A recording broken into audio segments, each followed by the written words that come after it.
खरं तर तक्रारी त्या ठिकाणी समजून घेण्यासाठी बैठकीचं आयोजन करण्यात आलं होतं।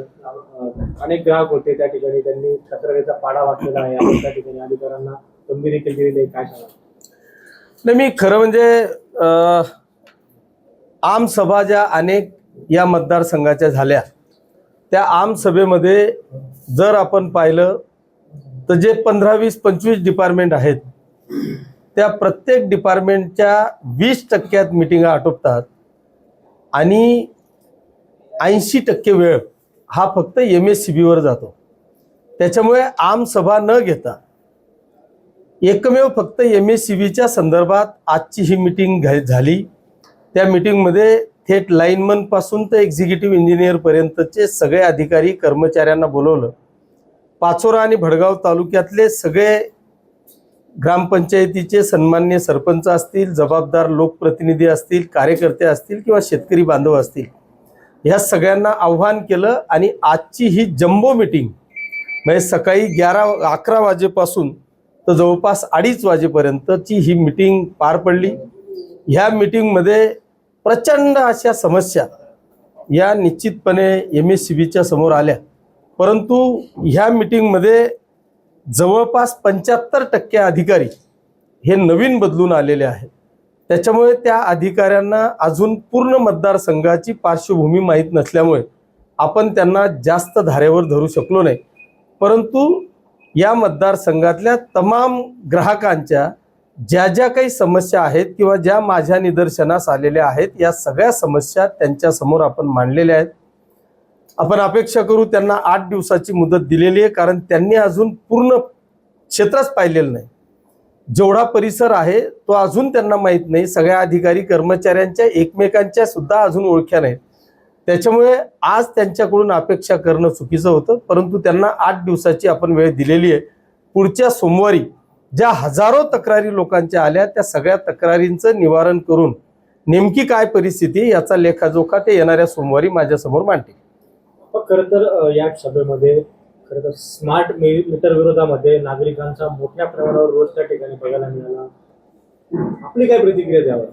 नाही, मी त्या नागरिकांच्या सगळ्या तक्रारींशी सहमत आहे, यात कुठल्याही प्रकारची शंका नाही। मी त्यांना एक चौधरी म्हणून ग्राहक आहेत, त्या चौधरी नामक ग्राहकाची तक्रार त्यांच्यासमोर वाचून दाखवली। ती नुसती तक्रार नव्हती, तर प्रत्यक्ष मीटरचं बिल होतं। त्या बिलामध्ये जुनं मीटर असताना त्याच्यावर 97 युनिट हे जळालेले होते, फिरलेले होते। त्या 97 युनिटचं बिल हे 1400 रुपये आणि त्याच्यानंतर त्यांनी स्मार्ट मीटर लावलं। त्या स्मार्ट मीटरचे रीडिंग हे 65 युनिट जळालेले आहेत। त्या 65 युनिटचं 44,000 रुपये बिल। म्हणजे एका बाजूला जुनं मीटर चांगलं आहे, त्याला 97 रीडिंग म्हणजे चालणारं मीटर आहे, त्याला 97 रीडिंग जळालेलं आहे युनिट, त्याला 1400 रुपये बिल येतं आहे। आणि त्याच मीटरला लागून स्मार्ट मीटर लावलं, त्याच्यावर फक्त 65 युनिट जळाले आणि 44,000 रुपये बिल दिलं जात आहे। बरं, त्यांनी ते 44,000 भरल्यावर सुद्धा त्याला 24,000 रुपये व्याज दिलं जात आहे। ही जी तफावत आहे, त्याच्यामुळे जरी शासनाचा म्हणजे हे स्मार्ट मीटर लावण्यामागचा उद्देश चांगला असला, पण खाली प्रत्यक्ष मात्र प्रचंड अडचणी निर्माण होत आहेत। ग्राहकांमध्ये प्रचंड नाराजी आणि तीव्रता आहे। त्याच्यामुळे आता ग्राहक हा स्मार्ट मीटर लावू देणार नाही अशा पद्धतीची भूमिका मांडताना आपल्याला पाहायला मिळाला। त्याच्यामुळे माझी आपल्या माध्यमातून राज्य सरकारला, अधिकाऱ्यांना, सगळ्यांना या निमित्तानं विनंती असणार आहे की आपण स्मार्ट मीटरचा आग्रह न धरता जे जुने मीटर आहेत, हा नक्की एखाद्याने जर का मीटरमध्ये फॉल्ट असेल, त्याच्याबद्दल काही तक्रार असेल, त्याने काहीतरी मीटरमध्ये काड्या कोरलेल्या असतील, मीटर बंद पडलेला असेल आणि मग आपण जर का बदललं तर आमची देखील हरकत नाही। पण सरसकट सगळे मीटर बदलणं हा मला वाटतं अत्यंत चुकीचा निर्णय आहे। याच्यामध्ये ग्राहकांची प्रचंड लूट होते। साहेब, राज्य सरकारकडून स्मार्ट मीटरच्या बाबतीत तक्रारी कमी असल्याचा दावा केला जातोय, मात्र प्रत्यक्षात प्रत्येक ठिकाणी तक्रारी आहेत, काय सांगायला?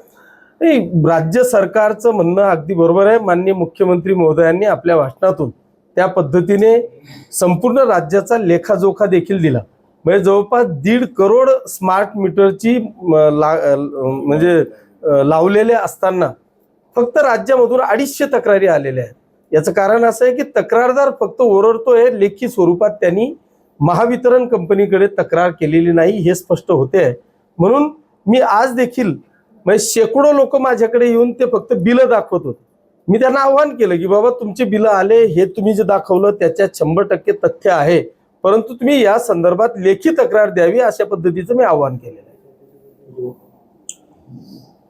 साहेब, खरं म्हणजे स्मार्ट मीटरच्या विरोधामध्ये सगळीकडे जिल्ह्यामध्ये परिस्थिती गंभीर आहे. परंतु मग आपण इथं आढावा घेतला, परंतु याबाबत मुख्यमंत्र्यांकडे किंवा ऊर्जामंत्री जे असतील त्यांच्याकडे आपण काही पाठपुरावा करणार आहे काय? असं नक्कीच. शेवटी मला माझं गाव सांभाळणं महत्वाचं आहे.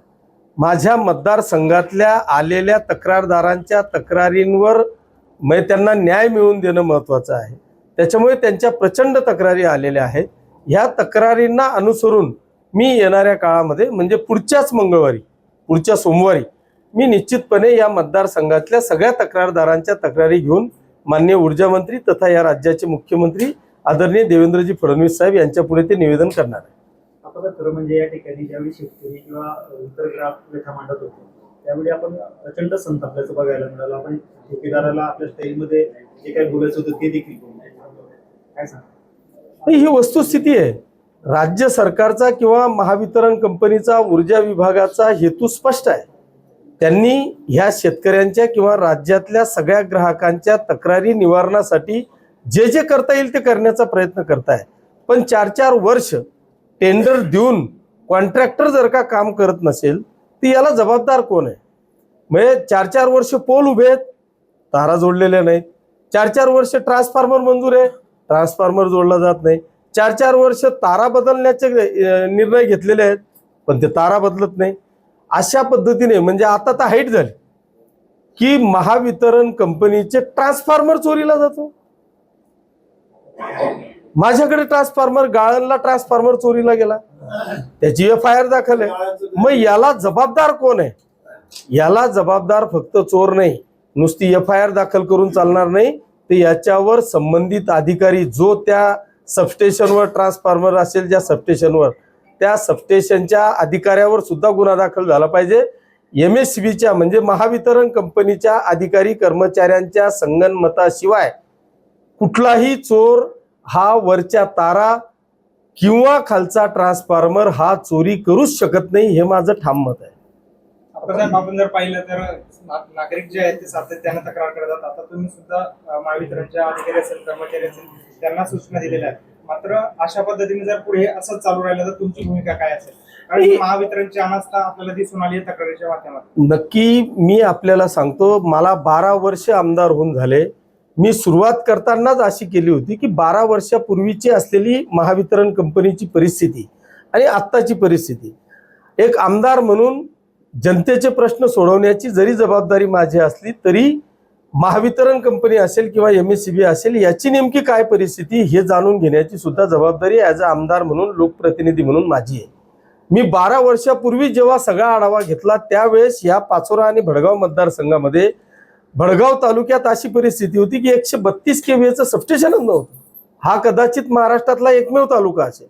मी पहिल्यांदा MSCB महावितरण कंपनीच्या अधिकाऱ्या मतदारसंघासाठी काही महत्वाचे प्रश्न मार्गी लागलेले आहेत का? नक्कीच मी राज्य सरकारचं मनापासून अभिनंदन करेल की मागच्या काळात जी काही आपत्ती माझ्या या पाचोरा भडगाव मतदारसंघातल्या तमाम शेतकरी बांधवांवर आली, त्या तमाम शेतकरी बांधवांच्यासाठी या राज्याचे आपत्ती मदत पुनर्वसन मंत्री जे आहेत आदरणीय मकरंद आबा पाटील साहेब यांच्या अध्यक्षतेखाली राज्याच्या उपसमितीची बैठक झाली आणि त्या बैठकीमध्ये पाचोरा आणि भडगाव मतदारसंघातल्या तमाम शेतकरी बांधवांवर मग ते जूनमध्ये, मेमध्ये अगदी 2026 पर्यंतच्या ज्या ज्या काही आपत्त्या आलेल्या होत्या त्या 100% आपत्तींवर मात करत NDRFच्या निकषाप्रमाणे त्या उपसमितीने आपल्या ह्या सगळ्या मदत पुनर्वसन मंत्री महोदयांच्या बैठकीखाली झालेल्या बैठकीमध्ये सगळ्यांना मंजुरी दिलेली आहे आणि जवळपास 50 ते 55 करोड रुपयाचा निधी हा पाचोरा आणि भडगाव तालुक्यातल्या तमाम शेतकरी बांधवांकरता मंजूर केलेला आहे. तो येणाऱ्या 8 दिवसाच्या आत तो मला असं वाटतं की राज्यातल्या आपल्या मतदारसंघातल्या तमाम शेतकरी बांधवांच्या खात्यावर पडेल. आपण प्रश्न आपण त्या ठिकाणी विधानसभेमध्ये तुकाराम मुंढे यांचे त्या ठिकाणी कायमस्वरूपी एफडीएचे जे आयुक्त आहेत त्या ठिकाणी त्यांची नेमणूक राहू द्यावी अशी देखील मागणी केलेली, काय सांगा? हे मी खरोखर अगदी अभिमानाने सांगेल की मी तो प्रश्न उचलला आणि हा प्रश्न मला असं वाटतं की खऱ्या अर्थाने महाराष्ट्रातल्या तमाम जनतेच्या मनातला तो प्रश्न होता. आपण जर परिस्थिती पाहिली की तुकाराम मुंढेंनी एफडीएचा कारभार हातात घेतल्या दिवसाचा राज्यातल्या दूध संघाचा आकडा दुधाचा आणि आत्ताचा दूध संघातल्या कलेक्शनचा आकडा याचा जर का आपण डिफरन्स पाहिला तर मला वाटतं 25% दूध हे दूध संघात येणं कमी झालं. मग हे 25% दूध कुठून येत होतं? तीच परिस्थिती, हे फक्त मी शासकीय दूध संघाचं सांगतोय, प्रायव्हेट डेअऱ्या वेगळ्या आहेत. आज 25% दूध कमी येणं, संकलन कमी होणं फक्त शासकीय दूध संघांमध्ये, याचा अर्थ गेल्या अनेक वर्षापासून आमचे बाल गोपाल सगळे तरुण तरुणी आई बालक वृद्ध ह्या सगळ्यांना विषारी दूध प्यावं लागत होतं, हे आता उघड झालेलं आहे. आणि म्हणूनच तेल तुम्ही जर का गावात गेले तर सुट्ट तेल तुम्हाला आता विकत मिळत नाही, पॅकिंग तेलच तुम्हाला आता विकत मिळतं. दुसऱ्या बाजूला पनीर तुम्ही मागा, गावात तुम्हाला पनीर भेटत नाही. खेड्यांवर जा, प्रत्येकाला व्यसन झालं होतं, शोक झालं होतं विमलच्या पुड्या किंवा आणखी त्या गुटख्याच्या पुड्या. आज अशी परिस्थिती आहे साहेब, दूध, पनीर, सुट्ट तेल, गुटख्याच्या पुड्या ह्या आता पूर्ण महाराष्ट्रात मुश्किलीने कुठेतरी एकदम रिस्क घेणारा घेत असेल तरच, नाही तर महाराष्ट्रात आज ते भेटत नाही. आणि म्हणून आज तमाम शेतकरी तुकाराम मुंढेंचा फोटो लावेल की त्याच्या दुधाला आता खऱ्या अर्थाने भाव मिळायला लागलेला आहे. ओरिजिनल दूध मिळतंय म्हणून सगळा ग्राहक सुखावलेला आहे की आता तरी माझा मुलगा, माझी आई, माझी बायको किंवा मी स्वतः या कॅन्सरपासून मुक्त होईल, असं प्रत्येकाच्या मनात आता वाटायला लागलेलं आहे. आणि म्हणूनच माननीय तुकाराम मुंढेंना नुसतंच 3 वर्ष नाही तर रिटायरमेंटपर्यंत त्यांना ह्या एफडीए सारख्या जीवनावश्यक वस्तूंच्या ह्या डिपार्टमेंटमध्ये त्यांना ठेवावं, ही माझी नाही, महाराष्ट्रातल्या तमाम जनतेची इच्छा आहे. हे तर फक्त लोटलं जातंय हो, ते वांग्यांवर पावडर मारलं, याच्यावर फर्टिलायझरचं खत दिलं म्हणून कॅन्सर होतोय, अजिबात नाही. ती शेतकऱ्यांची फसवणूक आहे. खरा मूळ आहे ना दूध आणि तेलावर आहे की जिथून खऱ्या अर्थाने कॅन्सर हा जो पसरतोय, की जो आपल्याला रोज त्याचावाला आधार घ्यावा लागतोय दुधाचा आणि तेलाचा, त्याच्यामुळे खऱ्या अर्थाने मी आजही त्या मताशी माझ्या सहमत आहे. तुकाराम मुंढेंना दिलं, एका चांगल्या डिपार्टमेंटला दिलं. त्यांनी 20 वर्षाच्या सर्व्हिसमध्ये 21 वेळा बदल्या झाल्या. म्हणजे त्यांनी एका चॅनलवर खंत व्यक्त केली की मी आजपर्यंत माझ्या मुलांवर अन्याय केला की ह्या 21 वर्षामध्ये माझ्या मुलांची कोणाशी दोस्ती होऊ शकली नाही, कारण माझी दर 6 महिन्यांनी वर्षभराने बदली होते. मला तिथून उचललं की मी दुसऱ्या शाळेत कुठतरी मुलांना टाकतोय, त्यांना अजून महाराष्ट्रात मित्र सुद्धा मिळाले नाही. हे त्यांचं खंत आहे, ते त्यांचं व्यक्तिगत जरी असलं, मला त्या खंत जरी असली, पण आज सुदैवाने माननीय मुख्यमंत्री महोदयांनी ज्या विभागाला आदरणीय तुकाराम मुंढे साहेबांना टाकलेलं आहे, माझी आताही त्यांना हात जोडून विनंतीच असणार आहे की त्यांना तर रिटायरमेंटपर्यंत ह्या विभागात ठेवावं. खऱ्या अर्थाने ह्या महाराष्ट्राला कॅन्सर मुक्त करायचा असेल तर त्याचा एकच इलाज आहे तुकाराम मुंढे. आपण एकनाथराव खडसे यांचा वाढदिवस काही दिवसात आणि त्या वाढदिवसाला त्यांनी भाजपातील सर्वच जुन्या नेत्यांना आमंत्रण दिलंय. त्याच पद्धतीने त्यांनी उद्धव ठाकरे यांची भेट घेतली आणि त्यांनाही त्या वाढदिवसाचं आमंत्रण दिलेलं. काय करतो मग आता लग्न असेल, वाढदिवस असेल, अशा ह्या चांगल्या गोष्टींकरता कोणी एखाद्या वेळेस 75वी त्यांची असावी.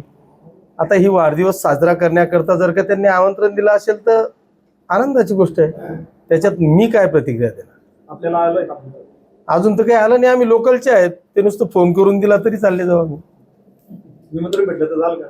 नक्कीच अशा ह्या कार्यक्रमांमध्ये हे पहा, सुखादुःखात आपली राजकीय संस्कृती आहे की कोणी आपला विरोधकही असेल, दुश्मन असेल, पण त्या सुखादुःखामध्ये आपण जातो. ती आपली, मला असं वाटतं की ती संस्कृती आहे.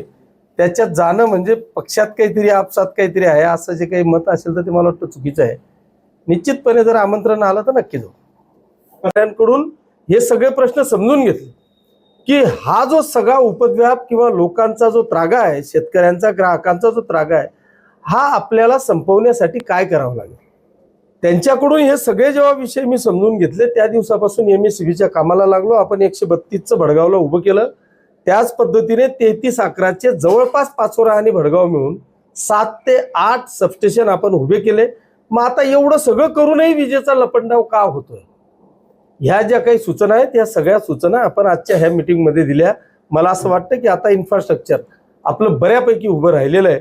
आता फक्त कर्मचारी आणि अधिकाऱ्यांच्या हलगर्जीपणामुळे, त्यांच्या नाकर्तेपणामुळे ग्राहकांना वेठीस धरता येणार नाही अशा पद्धतीच्या सूचना मी त्यांना दिलेल्या आहेत. आता सर्व म्हणजे शेतकऱ्यांच्या वेळेस ऐकल्यानंतर आपण ठेकेदाराला त्याच्या शिव्याच घातल्या, परंतु कुठलीही सुधारणा होत नाहीये.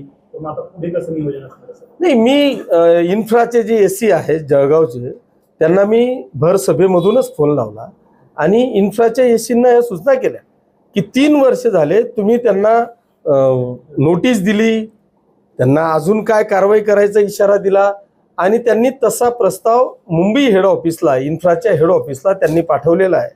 त्यांना मी सांगितलं आहे की 1 आठवड्यात जर का तसं काही होणार नसेल तर आपण सेकंड लोएस जो असेल किंवा नवीन टेंडर काढून आणि तात्काळ ते कामं करावी. कारण 4-4 वर्ष जर का पोल उभे असतील आणि लाईट मिळत नसेल, शासनाची चूक नाही. शासनाने तरतूद केली, टेंडर केलं, कॉन्ट्रॅक्टर नेमला, पण मग खाली अधिकाऱ्यांकडून जर का इतका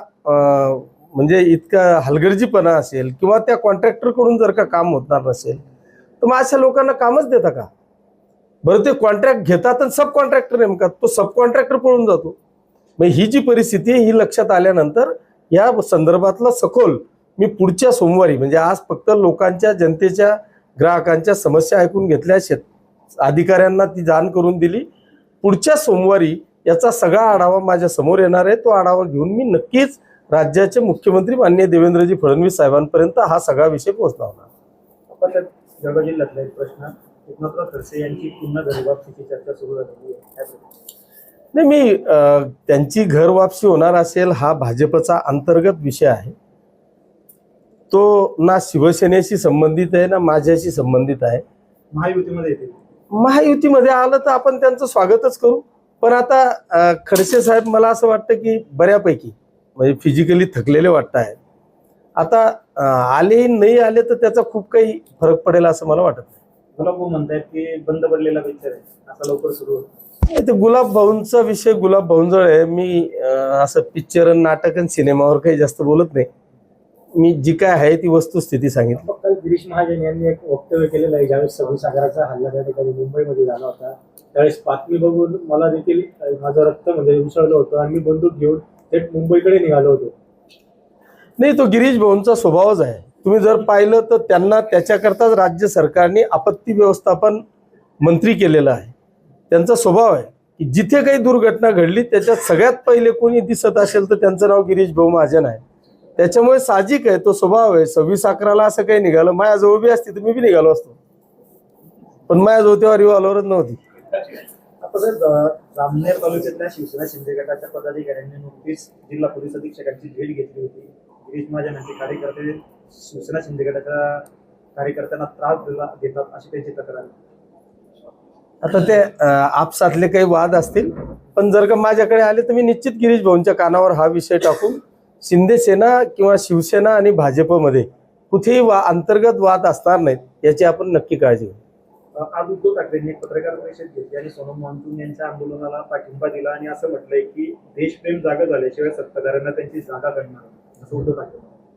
उद्धव ठाकरेंचं आता अशी परिस्थिती झाली आहे, ते शोले पिक्चर सारखी, आधे इधर जाओ आधे उधर जाओ बाकी हमारे साथ आओ. उद्धव साहेब आणि आसराणीमध्ये आता फरक राहिला नाही.